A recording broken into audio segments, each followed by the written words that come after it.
കേരളത്തിൻ്റെ ചരിത്രത്തിൽ അത്യപൂർവമായ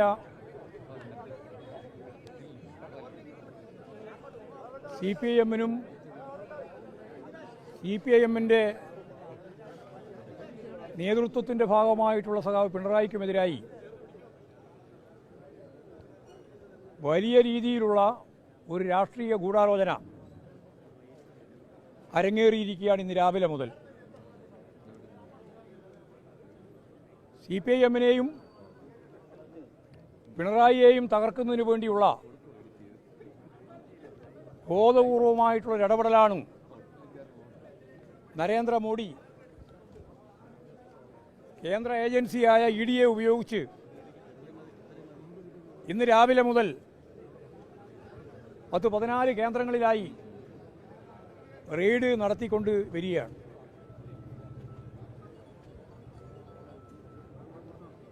പിണറായി വിജയനുമായി ഇതിന് യാതൊരു തരത്തിലുള്ള ബന്ധവുമില്ല എന്നെല്ലാവർക്കും അറിയാം. എക്സ്ലോജിക്കിൻ്റെ കേസ് തന്നെ KMRL-ലുമായി ബന്ധപ്പെട്ട ഒരു കരാറനുസരിച്ച്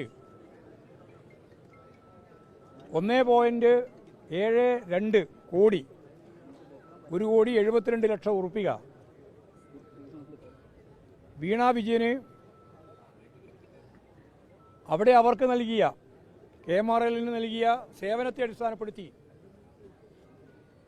നിയമവിധേയമായി ബാങ്ക് മുഖേന എല്ലാ ടാക്സും ഒടുക്കിക്കൊണ്ട് കൈപ്പറ്റിയിരിക്കുന്നു എന്നുള്ളതാണ് അവരുടെ കേസ്. ഇന്ന് കേരള നിയമസഭയിൽ അംഗവും മന്ത്രിസഭാംഗങ്ങളുമായ 2 പേരുടെ പേര്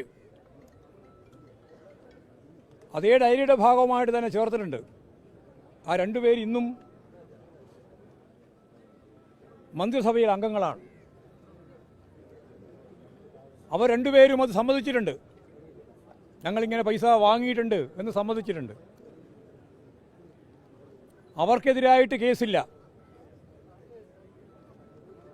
വീണ വിജയൻ്റെ അച്ഛൻ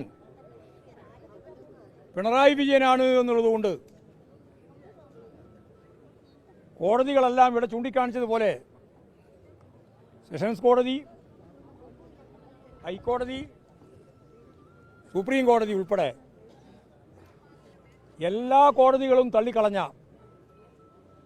ഒരു കേസ് രാഷ്ട്രീയ പ്രേരിതമായി